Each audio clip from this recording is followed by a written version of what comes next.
أما بعد فأعوذ بالله من الشيطان الرجيم بسم الله الرحمن الرحيم كتب عليكم القتال وهو كره لكم وعسى أن تكرهوا شيئا وهو خير لكم وعسى أن تحبوا شيئا وهو شر لكم والله يعلم وأنتم لا تعلمون صدق الله مولانا العظيم.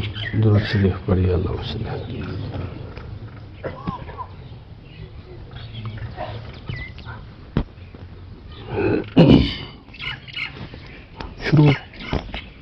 شروع کو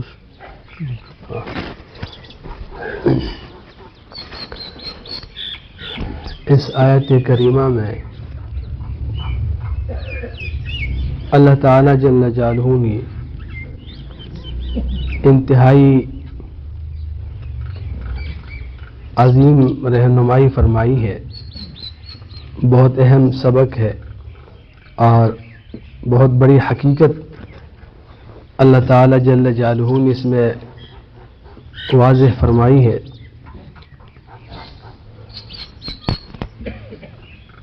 اللہ تعالی جل جلالہ فرماتے ہیں تم پر جہاد فرض کیا گیا ہے اور وہ تمہیں ناگوار ہے،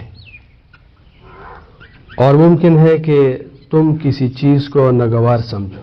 وَعَسَىٰ أَن تَكْرَهُوا شَيْئًا، اور ممکن ہے کہ تم کسی چیز کو ناگوار سمجھو. وَهُوَ خَيْرٌ لَكُمْ، اور وہ تمہارے لیے بہتر ہو. وَعَسَىٰ أَن تُحِبُّوا شَيْئًا، اور ممکن ہے کہ تم کسی چیز کو پسند کرو. وَهُوَ شَرٌّ لَكُمْ، اور وہ تمہارے لیے مضر ہو. اللہ یعلم وانتم لا تعلمون، اور اللہ ہی جانتا ہے اور تم نہیں جانتے.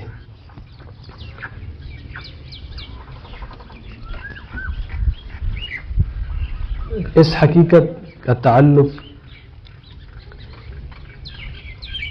ہماری جو شریعت ہے اس کے حلال حرام، فرض واجب، اللہ تعالیٰ کے احکامات اس سے بھی ہے. اور اس حقیقت کے تعلق جو ہم روزمرہ زندگی گزارتے ہیں اس میں واقعات آتے ہیں، حوادث آتے ہیں، مسائل آتے ہیں، اس کے ساتھ بھی ہے. اللہ تعالیٰ جل جلالہ کے جو احکامات ہیں اس میں بعض احکامات ایسے ہیں کہ نفس نہیں چاہتے اس کو، جیسا کہ اس میں قتال کا ذکر ہے، جہاد کا ذکر ہے. نفس پابندی نہیں چاہتے، وہ آزادی چاہتے ہیں. اور جہاد میں قربانی ہوتی، مال کی بھی قربانی، جان کی بھی قربانی، اور بہت سخت مشقت ہوتی ہے، بہت ساری قربانی دینی ہوتی ہے. اپنے اولاد کو چھوڑنا ہوتا ہے، اپنی بیوی کو چھوڑنا ہوتا ہے. تو نفس کب چاہتے اس طرح؟ نفس تو پابندی نہیں چاہتے، وہ تو آرام چاہتے ہیں. تو نفس نہیں چاہتے. اسی طرح اللہ تعالیٰ جل جلالہ کے بہت سارے احکامات ہیں جو انسان پسند نہیں کرتے اس کو. ان پابندیوں کو نفس وہ بوجھ سمجھتے ہیں کہ یہ پابندی ہے میرے اوپر، ناگوار سمجھتے ہیں، لیکن اس میں خیر کثیر ہوتا ہے ہمارے لیے. اللہ تعالیٰ جل جلالہ نے یہاں قتال کا، جہاد کا ذکر کیا ہے. اور اسی طرح ہماری زندگی میں واقعات ہوتے ہیں. کسی کا بیٹا فوت ہوا، کسی کا بھائی فوت ہوا، کسی کا والد فوت ہوا، اور کسی کا کوئی جانی نقصان ہوا، مالی نقصان ہوا. دنیا مسائل آتے ہیں، واقعات پیش آتے ہیں. تو وہ انسان اس کو برا سمجھتے ہیں.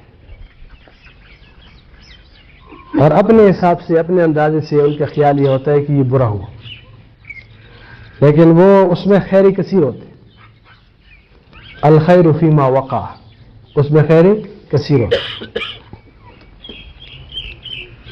ویسے بھی عبدیت کا تقاضا یہ ہے، ہم اللہ کے بندے ہیں، بندے ہونے کا تقاضا یہ ہے کہ اللہ کے ہر فیصلے پر انسان راضی ہو۔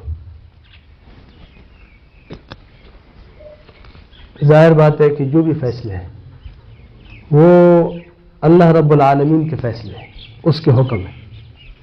علیم، خبیر، بصیر، اس ذات نے فیصلہ کیا ہے، اس ذات نے فیصلہ کیا ہے کہ جو 70 ماؤں سے زیادہ مہربان ہے، وہ علیم بذات الصدور ہے، اور وہ ہر چیز کو سمجھتے ہیں، جانتے ہیں۔ تو ظاہر بات ہے کہ بندے کو اللہ تعالیٰ جل جلالہ کے فیصلے پر راضی ہونے چاہیے، رضا بالقضاء ہونے چاہیے کہ میرے رب کا فیصلہ ہے۔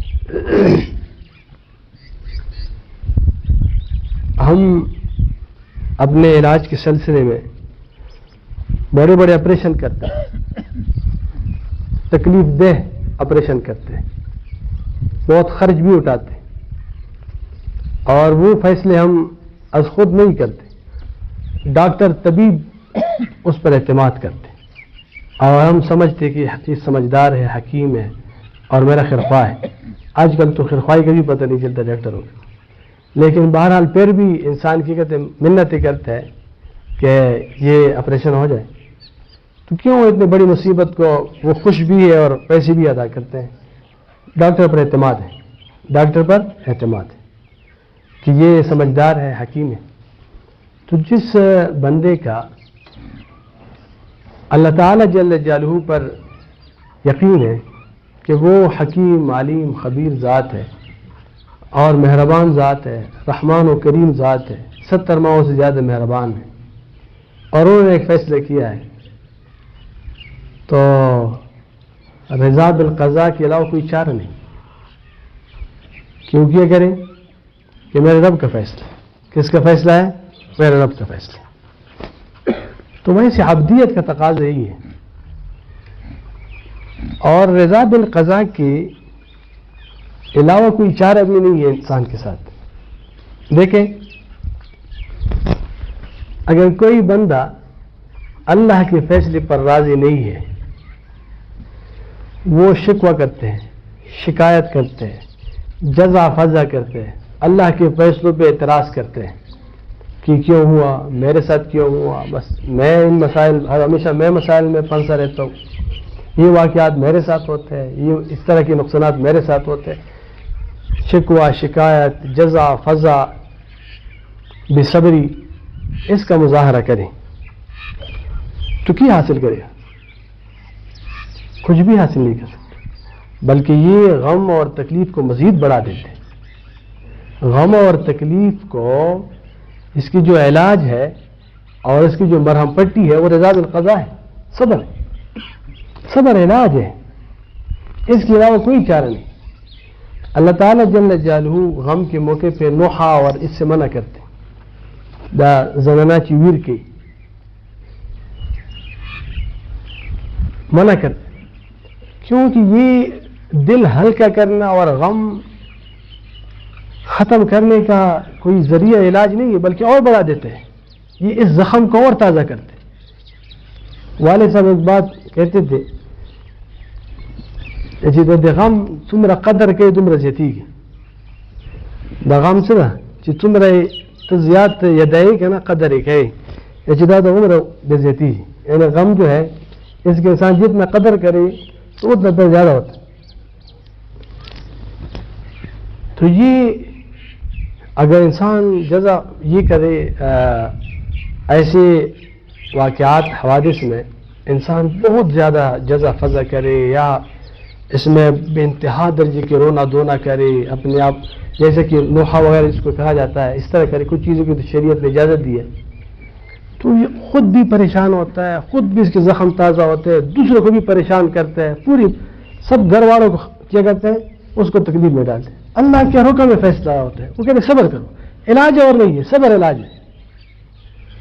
کیا کر سکیں گے بندہ اگر وہ شکایت کرے؟ دیکھیں صبر کیا انہوں نے، اللہ کے فیصلے پہ راضی ہوا، اللہ تعالیٰ بھی راضی ہو جاتا ہے، اس سے خوش ہوتا ہے۔ اللہ تعالیٰ جل جلالہ ایسے مواقع پہ کہ بندے اس کے فیصلے سے راضی ہو، اور وہ تبھی غم الگ ہوتا ہے، آنسو بہانا الگ چیز ہے، لیکن وہ اللہ کے فیصلے پہ کوئی شکایت، کوئی شکوہ کوئی نہیں کرتا، دل میں سے بڑا اطمینان ہوتا ہے کہ میرے رب کا فیصلہ ہے۔